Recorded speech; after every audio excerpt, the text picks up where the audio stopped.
Bonjour, bienvenue dans ce nouvel épisode d'Extrait Audio. Cette fois-ci, l'animateur du célèbre jeu télé, Koh-Lanta, Denis Brognard vous partage son premier récit titré « Un soldat presque exemplaire ». Il s'agit d'une vraie histoire d'un militaire français, qui à la fin de ses services, a été victime d'un syndrome post-traumatique. Une histoire très humaine, racontée par la voix magnifique de l'auteur. N'oubliez pas, l'audiobook est offert juste en suivant les étapes dans le tuto dans la suite de la vidéo. Comme d'habitude, écoutons d'abord un petit extrait. Pas un mot dans la voiture, l'ambiance est pesante. Stanislas conduit trop vite, les arbres défilent rapidement comme dans un jeu vidéo. Il se prend pour un pilote de course. Marie est collée au fond de son siège, elle se recroqueville comme pour trouver la position idéale en cas de choc. Elle avale les kilomètres avec les yeux grands ouverts, la nuit accentue l'impression de vitesse. À l'arrière, le bébé dort à poing fermé. Stanislas a trop bu en ce soir de réveillon de Noël, un dîner chez ses beaux-parents qu'il n'avait pas vus depuis des mois.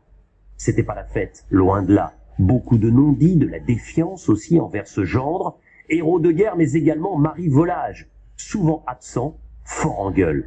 Soit il est intarissable et monopolise la conversation, soit il s'enfonce dans un mutisme provocateur qui met mal à l'aise l'assemblée. Stanislas se croit encore au sein de sa compagnie de combat quand il rentre de mission. Il ne débranche jamais complètement, et il garde cette autorité naturelle qui fonctionne avec ses hommes, ses soldats, mais beaucoup moins avec ses proches. Marie a bien vu que Stanislas et son père se sont pris la tête pour des conneries. Il aime être au centre de l'attention. Surtout, il a du mal dans les rapports humains quand il n'y a aucun lien de subordination ou de domination. En famille, il est déstabilisé. Il n'a plus ses codes.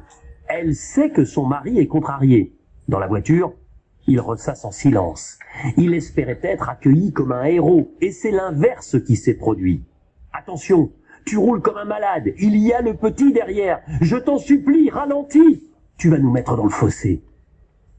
Stanislas reste sourd aux suppliques de sa femme. Ses mains sont crispées sur le volant. Les passages de vitesse sont brutaux. Il laisse les pleins phares en permanence et roule au milieu de la route comme sur un circuit pour trouver les meilleures trajectoires. Il veut arriver au plus vite à la maison. À aucun moment, il ne desserre les mâchoires. Son visage martial traduit son courroux. Il ne cligne plus des yeux. Il est inquiétant. Comme au combat, hyper-vigilance. Mais avec l'alcool, ça change tout. Stanislas n'est plus totalement lui-même.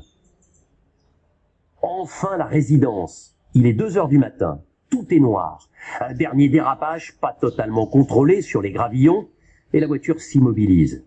Il n'a pas dit un mot. Une odeur de pneus et d'embrayage attrape les narines. Marie prend le bébé, s'engouffre dans l'escalier pendant que Stanislas fume une clope dehors.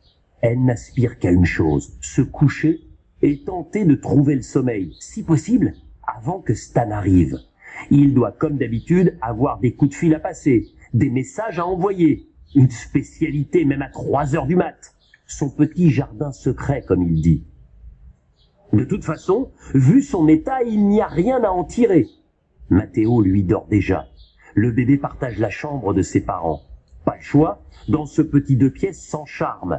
Il n'y a rien de personnel. Un stand d'expo Ikea, fonctionnel pour des gens de passage.